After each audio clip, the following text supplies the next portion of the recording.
Hi, my name is Chase Bernier, and I am a JSY Public Health intern here at the Food Bank of the Southern Tier.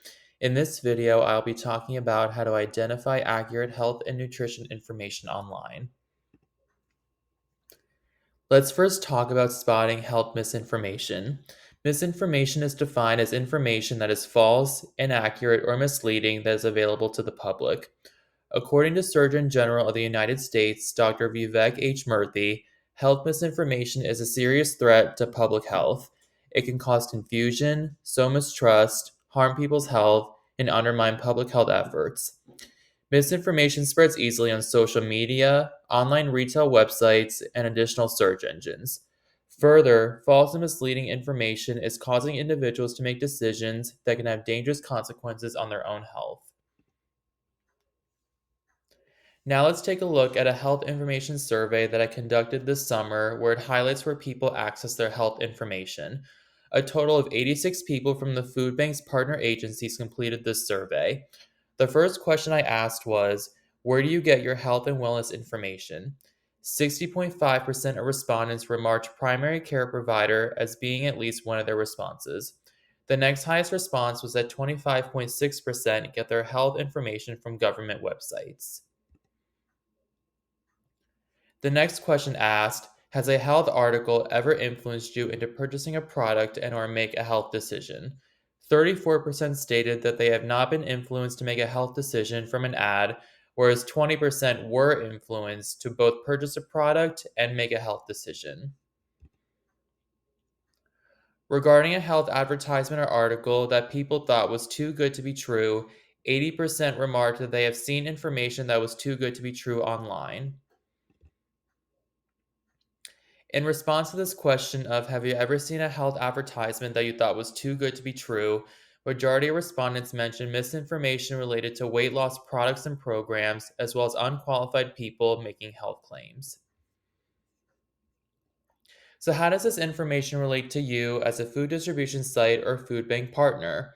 At the food bank, we are here to help you navigate health information. One thing we are doing is making partner education a priority.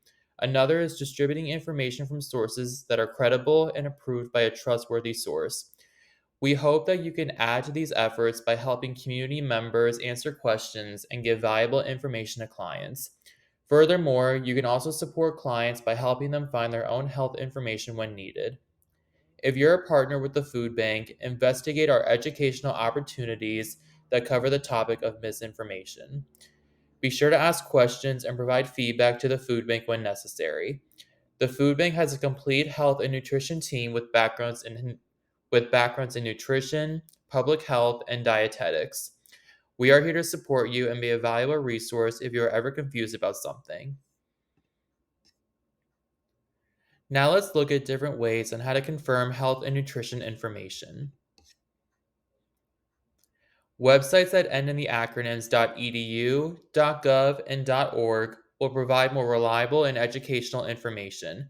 When you look at a website, ask yourself, is the site educational or promotional? Additionally, there could be some bias with selling a health and nutrition product online. Some examples of reliable websites include nutrition.gov, myplate.gov, and fda.gov. Sources that are reliable will include references to other articles supporting the claim, and it's updated regularly with new research. The author who publishes a reliable source will typically have valid credentials such as RDN, registered dietitian, LDN, licensed dietitian, PhD, or MD. Companies have found sponsored posts and articles to be an effective way in selling products. If a post is sponsored, be aware of potential bias that may occur. Always be cautious and check the facts in a post before you favor something that you read on any website.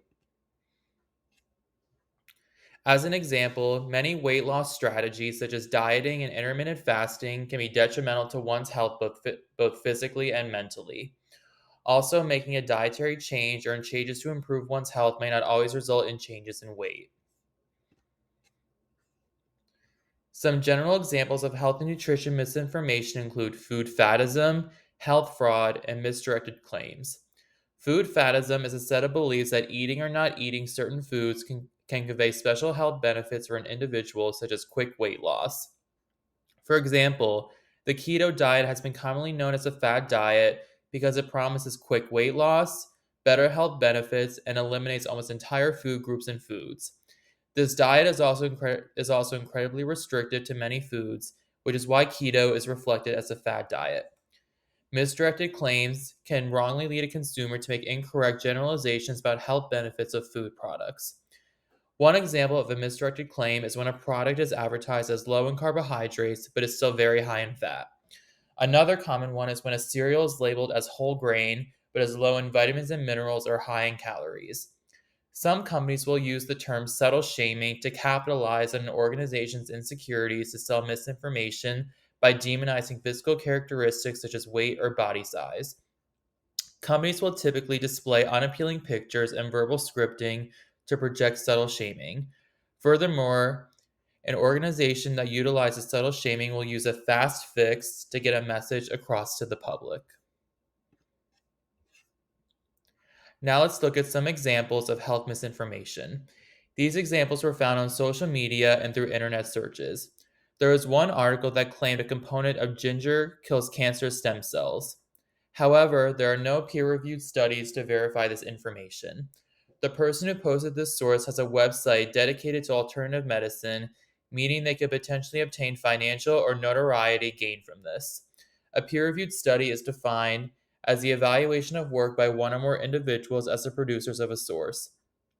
It also functions as a form of self regulation by one who is qualified of an occupation in a relevant field. Another example is that superfoods are often overmarketed as either preventing or fixing complex health issues. According to Northwest Medicine, no single food can offer every single nutritional component or health benefit we need. Healthy eating is a pattern, and superfood is a marketing term. In terms of detecting and acting on health misinformation, make sure to verify the accuracy of the information that is present by checking to see if sources are credible. If you're unsure about it, don't share. Engage with family or friends on this issue of health misinformation. Be sure to listen with empathy, ask questions, provide alternative explanations, and don't expect success from just one conversation. Further, JSY nutrition educators always make sure to interact with participants who share information that is inaccurate. In your community, you can address health misinformation by working with your local school, community groups, and healthcare organizations to develop strategies to combat misinformation. Thank you for taking the time to watch this video, and please don't hesitate to reach out to the JSY Community Health and Nutrition Coordinator or the Health and Nutrition Department if you have any additional questions on health and nutrition misinformation.